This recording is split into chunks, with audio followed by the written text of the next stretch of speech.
Од Минхен велат дека е нов, но тој всушност е само обновен. Меѓутоа, сите добро знаеме дека токму ваквите средновечни освежувања донесуваат најголеми вредности кај автомобилите.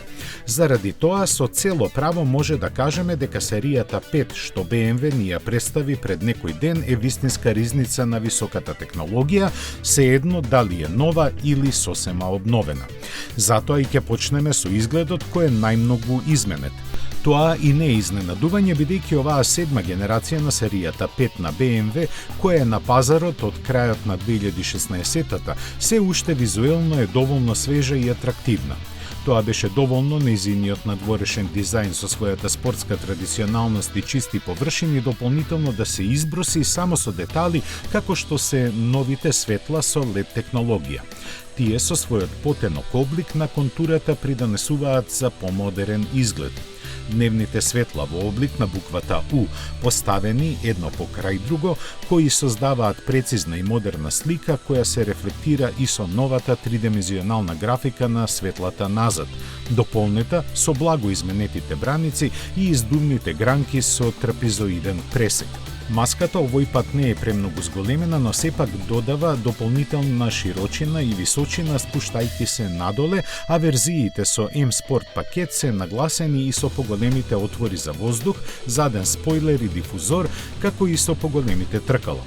Во внатрешноста е потешко да се откријат измените, но сите ќе ги пречекаат новиот спортски управувач и централниот дисплеј со навигација, поддршка за Android Auto и уште многу од тоа. Незабележителни на прв поглед, но битни се и новата конструкција на седиштата и камерите кои го скледат целото подрачје околу автомобилот. Интелигентните персонални асистенти сега ги има повеќе, со што неприметно и овој BMW се доближува кон автономните функции на возење.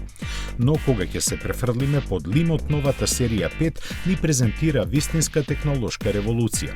Сите модели се опремени со благ 48 волтен хибриден систем кој дополнително им додава по 11 конски сили. Палетата мотори номинално останува иста, така што бензинците развиваат од 184 до 530 конски сили, а дизелашите од 190 до 400. Од нив како главен хит, барем за побогатите пазари, може да се наметне плагин хибридниот 545e, во кој се искомбинирани 6-цилиндричен турбобензинец и електромотор кои вкупно располагаат со 400 конски сили.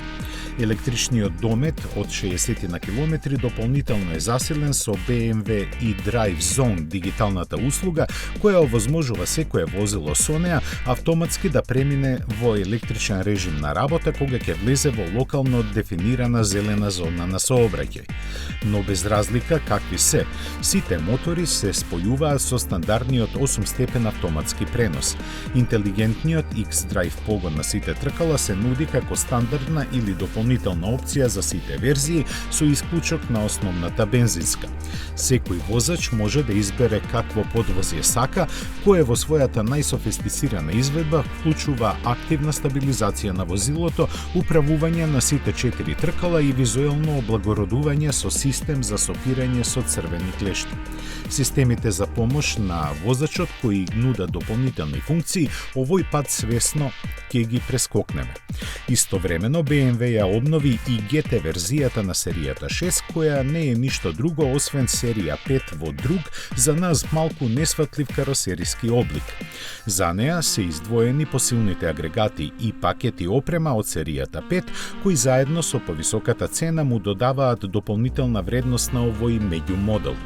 Индивидуализацијата, која во премиум сегментот ги задоволуваат барањата на купувачите на вакви возила, ја заокружува неговата приказна дека се работи за модел со кој се пооструваат критериумите за што значи да се купи автомобил по мерка, без разлика на цената. Колку ова размислување е исправно, нека посведочи бројката дека до денес низ целиот свет се продадени повеќе од 50.000 примероци на Gran Turismo серија 6.